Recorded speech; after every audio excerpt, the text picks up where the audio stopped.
Have you ever heard of a story so wild it feels like it is straight out of a Hollywood movie? We're talking about a genius kid, a multi-billion-dollar empire built in just a few years, celebrity endorsements, and a collapse so catastrophic it shook the entire financial world. This is the story of Sam Bankman-Fried, or SBF, the fallen king of crypto. From his early days, it was clear SBF was different. Born into a family of Stanford law professors, he grew up surrounded by intense intellectual debate. Math wasn't just a subject for him. It was a language he was fluent in. At the prestigious MIT, he didn't just study physics and math. He was already thinking about how to apply these complex ideas to make a real-world impact. But his path wasn't straight to crypto. First, he cut his teeth on Wall Street at a high-frequency trading firm called Jane Street Capital. There, he learned the art of arbitrage, finding tiny price differences in markets and exploiting them for profit. It was a skill that would soon make him a billionaire. In 2017, the crypto world was a chaotic digital Wild West, and SBF saw gold in that chaos. He noticed something called the kimchi premium, where Bitcoin was selling for a much higher price in South Korea than in the US for a trader like SBF. This was a flashing green light. He founded his first company, Alameda Research, a quantitative trading firm, to dive headfirst into these arbitrage opportunities. Alameda quickly became a monster in the crypto space, making millions by being smarter and faster than everyone else. But trading wasn't enough for SBF. He saw that the exchanges themselves, the platforms where people bought and sold crypto, were clunky and unreliable. He thought he could do better. So, in 2019, alongside his co-founder Gary Wang, he launched FTX. This wasn't just another crypto exchange. FTX was built by traders, for traders. It offered innovative, complex products that no one else had, like tokenized stocks and leveraged tokens. The user interface was sleek, and with Alameda providing a deep well of liquidity, FTX had a massive competitive advantage right from the start. Its growth was absolutely explosive. Within just 2 years, FTX was one of the largest exchanges on the planet, handling billions of dollars in trades every single day.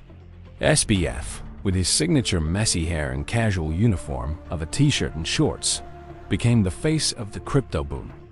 To solidify FTX's place in the mainstream, SBF went on a marketing blitz. He got the naming rights to the Miami Heat's basketball arena, turning it into the FTX Arena. He brought in superstar athletes and celebrities like Tom Brady, Gisele Bündchen, and Steph Curry to be brand ambassadors. FTX's logo was everywhere, even on umpire uniforms in Major League Baseball. SBF himself became a media darling, appearing on magazine covers and testifying before Congress, positioning himself as the responsible adult in the room. He was the friendly, approachable billionaire who was going to usher crypto into a new era of legitimacy. But SBF wasn't just about making money. He was a prominent advocate of a philosophy called effective altruism.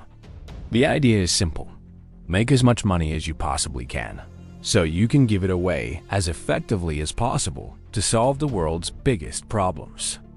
SBF pledged to donate the vast majority of his fortune.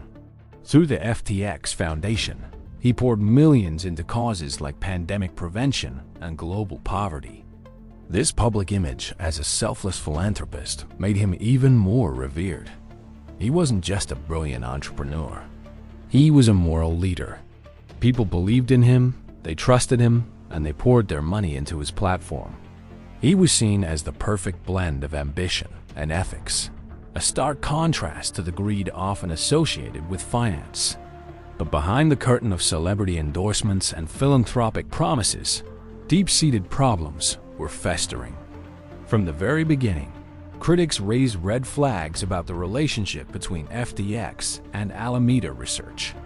SBF owned both companies. Was Alameda getting special treatment on the FTX exchange? Was there a conflict of interest? SBF always brushed off these concerns, assuring everyone that there was a firm wall between the two entities. The company was also based in the Bahamas, far from the prying eyes of strict U.S. regulators.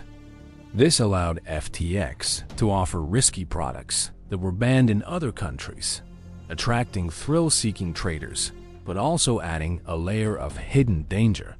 The whole empire was built on a foundation that seemed a lot less stable than it appeared. Then, in November 2022, the house of cards came crashing down.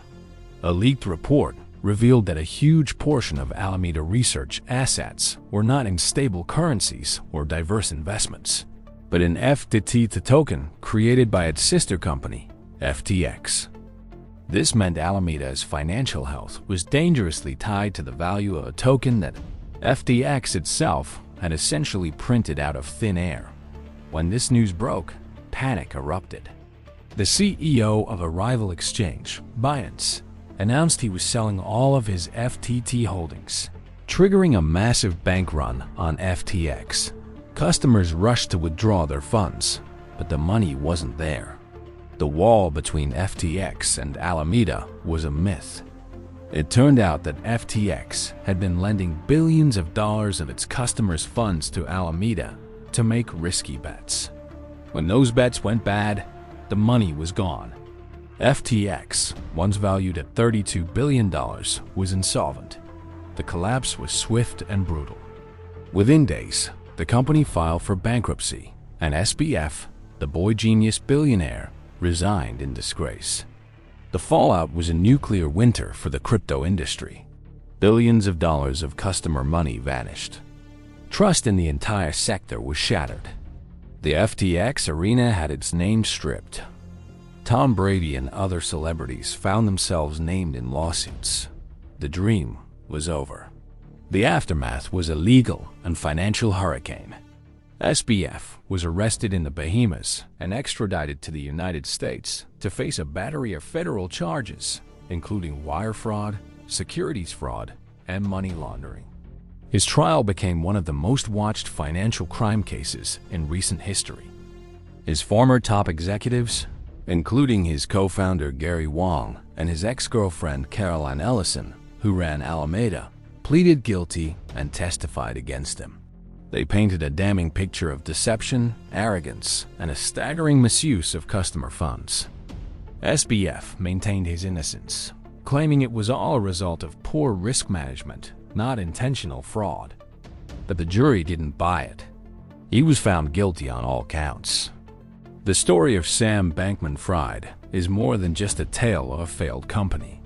It's a powerful lesson about the dangers of unchecked ambition, the illusion of genius, and the seductive nature of hype.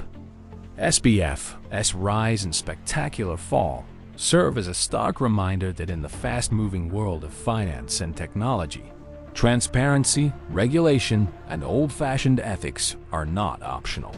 They are essential.